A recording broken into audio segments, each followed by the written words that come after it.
Welcome children. Let us see part 2 human reproduction. In last class we have learned about the male reproductive system. In this class we are going to see about the female reproductive system. The female reproductive system is found to be more complex than the male reproduction because it not only produces a gamete, it has to nurture the developing fetus till parturition. Parturition means giving birth. So, it is said to be very complex than the male. Let us observe the female pelvis-showing reproductive system. Uterine tube, ovary, uterus, urinary bladder, urethra, clitoris, labia minora, labia majora, fimbriae, cervix, rectum, vagina and anus. We can see the female reproductive organs which are found to be in the system. There are a pair of ovaries, a pair of oviduct, uterus, cervix, vagina and external genitalia. Along with that, we can observe the mammary gland also, which is found to be present in the thoracic region. It integrates structurally and functionally to support the female reproductive system. What are the systems support the process in the female reproduction? Ovulation, fertilization, pregnancy, childbirth, child care. What is ovulation? Expulsion of the ripened ovum from the germinal epithelium with the help of luteinizing hormone. The second one is fertilization. Fertilization is the fusion of male and female gamete and result in the zygote. Third one is pregnancy. That is the period of gestation. That is duration of the fetus inside the mother's womb. Next process is childbirth. Childbirth is otherwise said to be parturition, expulsion of the fetus from the mother's womb. The last process is child care. After the birth, the measures taken by the mother is said to be as a child care. All these processes are carried out by the female reproductive organ, so it is said to be complex. See the structure of the ovaries. What is the function of the ovary? The ovary has to produce the female gamete. So, the ovary or the primary female sex organ, it is found to be located on the either side of the lower abdomen. It is elliptical in shape. It is about 2 to 4 cm long. Ovaries on the both sides are covered by thin cuboidal epithelium called germinal epithelium, which encloses the ovarian stroma. Observe the picture, children. It shows different stage of ovarian follicle in the germinal epithelium.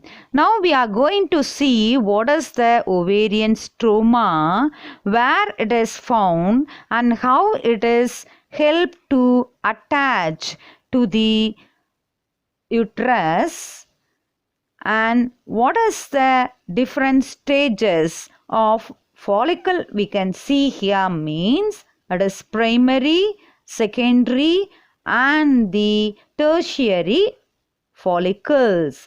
These follicles get mature after the ovulation with the help of the LH hormone. Explain about the fallopian tube or uterine tube or oviduct. The fallopian tube is found to be either side of the elliptical ovary. Fallopian tube consists of isthmus, ampulla and infundibulum. Isthmus is the last part of the oviduct. It is short, thickened. The wall of the isthmus, it connects the ampulla and infundibulum to the uterus.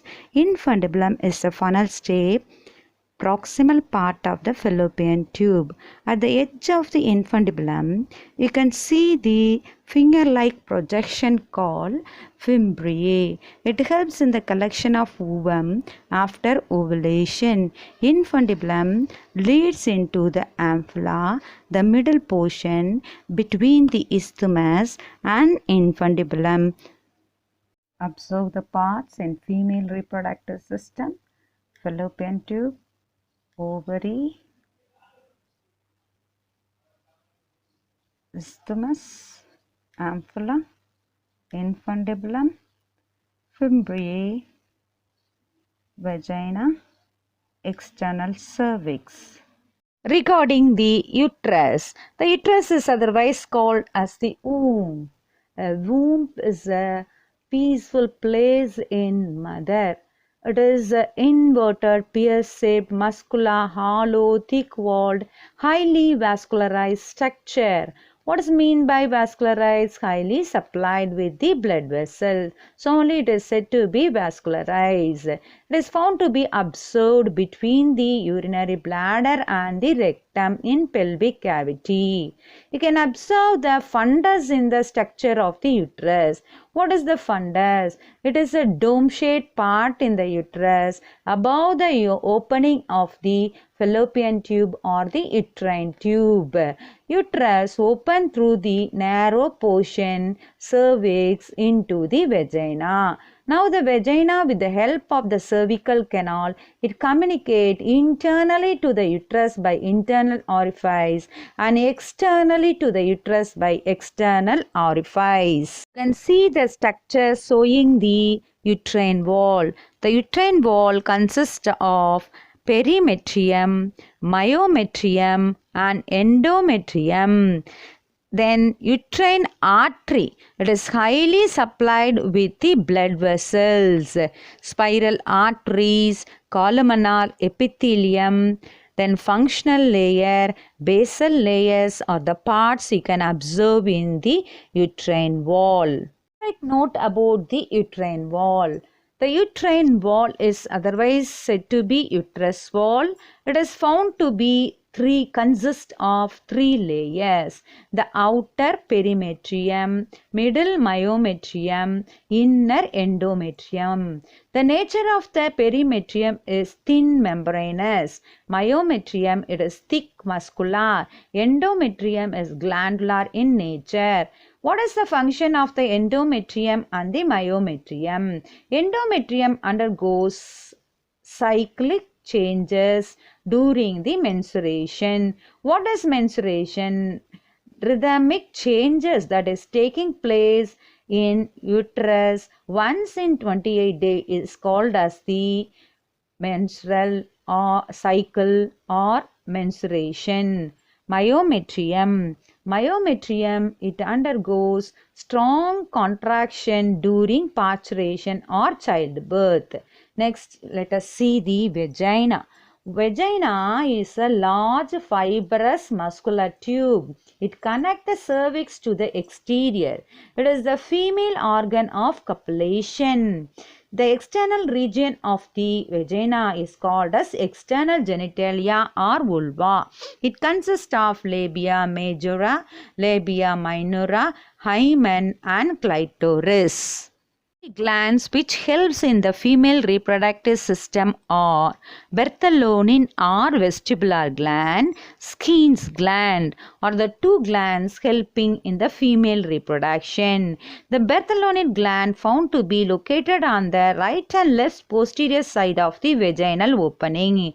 Its function is to secrete mucus to lubricate the vagina. It is homologous to the bulbourethral gland of male. Skene's gland located on the anterior wall of the vagina around the lower end of the urethra.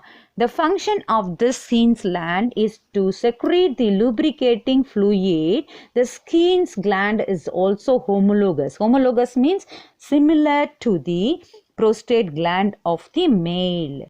Vagina is the external opening which is partially closed by a thin ring of tissue called as the hymen. It is often torn during the first coitus physical contact. Sometimes it remains intact without changes. In some cases, it can be stretched or torn due to the sudden physical activities like horse riding, cycle riding. So it is not considered as an indication of the woman's virginity, and is also one of the part which is integrated structurally and functionally in human reproductive system.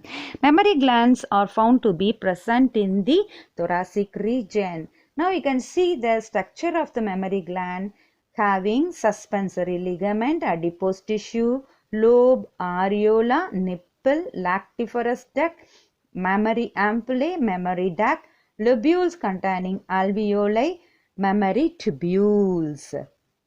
Glands are modified sweat glands present in both the sexes, but it is rudimentary in the male sex and functional in the female. There are pair of mammary glands located in the thoracic region. It contains glandular tissues with variable quantities of fat with a median nipple surrounded by a pigmented area called as areola. Several sebaceous glands are called areolar gland on the surface, reduce the cracking of the nipple. Finally, each mammary gland is divided into lobes by fat and connective tissues. Each lobe is made up of lobules containing acne or alveoli lined by the epithelial cell. It secretes milk. It opens into mammary tubules. Tubules of each lobe join to form a mammary duct. Several ducts join to form a wide mammary ampullae. The ampullae is connected to the lactiferous duct.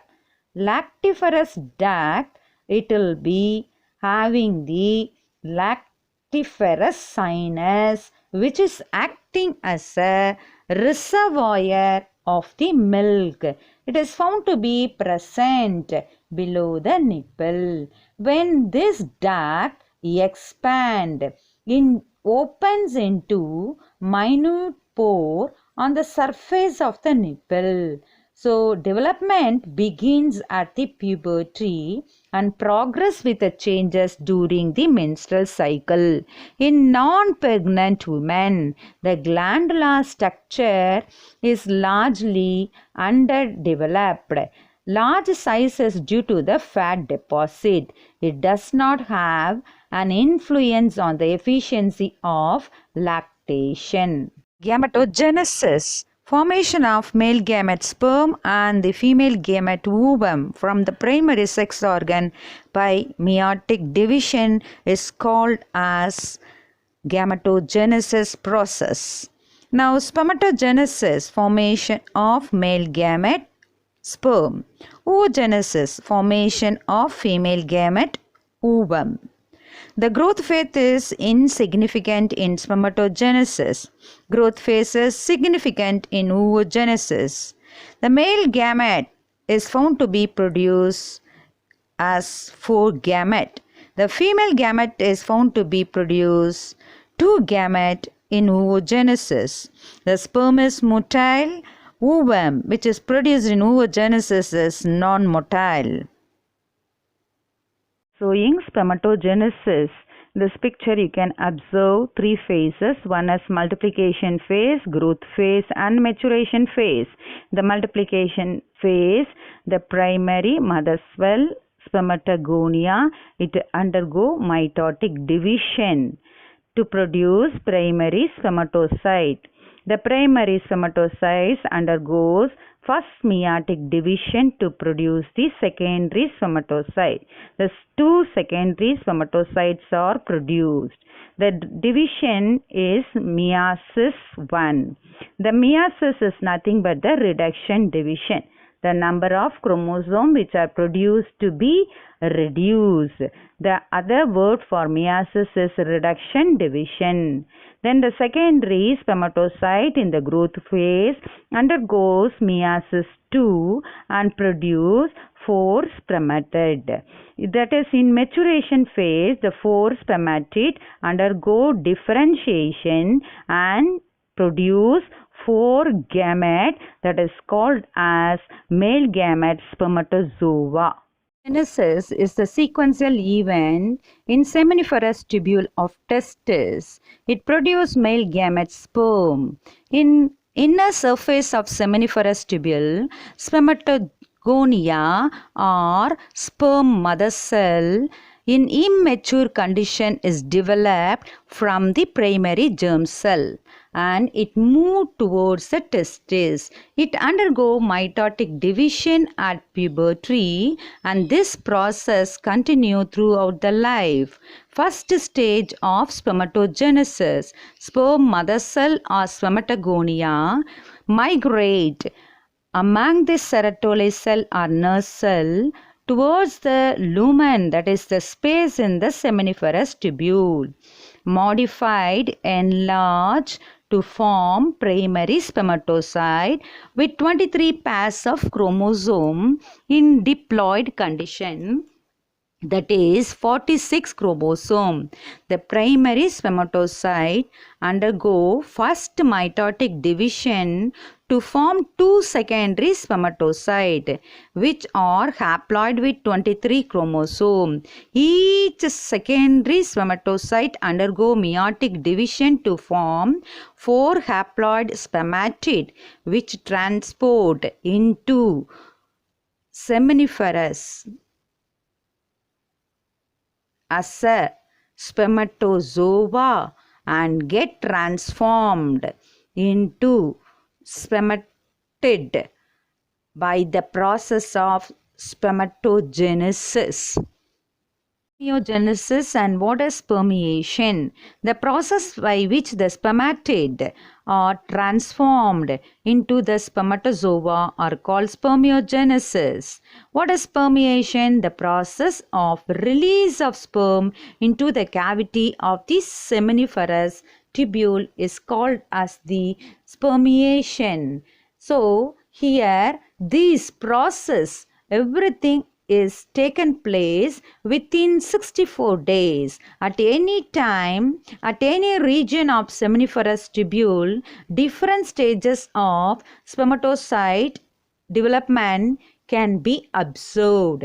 The hormones that is produced by the seminiferous tubule for the production of gamete or gonadotropic hormone. Note, the sperm production remained constant at the rate of 200 million sperms per day. So here it will be start at the puberty by the initiation of the hormones. The hormones secreted during the puberty by gonadotropin releasing hormone. Two gonadotropins are follicle stimulating hormone and luteinizing hormone. The follicle stimulating hormone stimulate the testicular growth, enhance the production of androgen binding protein by the serotolase cell and also help in the process of spermiogenesis. Luteinizing hormone or otherwise LH hormone act on the Leydig cell and stimulate the synthesis of testosterone, which in turn stimulate the spermatogenesis. Diagram of the human sperm. It consists of head, small neck, mitochondria with the middle piece and the tail region. It is motile in nature. This is the sperm. The human sperm is the male gamete. It is microscopic, flagellated and motile in nature. The human sperm, it is entirely covered by the plasma membrane. It is composed of head, neck, middle piece and the tail region. Now let us see the head region. The head consists of two parts, acrosome and the nucleus. The acrosome form the cap for the nucleus. The acrosome secrete high aldolase enzyme to penetrate the ovum during the fertilization. The nucleus found to be below the acrosome. Below the head region, we can see the short neck region. The neck region connects the middle piece and the head. The middle piece consists anteriorly proximal centriole and posteriorly distal centriole. In the center, we can see the mitochondria, which is spirally twisted with the axial filament, that is axone. Because of the spirally twisted mitochondria, it is said to be as the mitochondrial spiral or nibican. It provides ATP as the energy for the motility of the sperm. Now coming to the last portion, that is the tail region.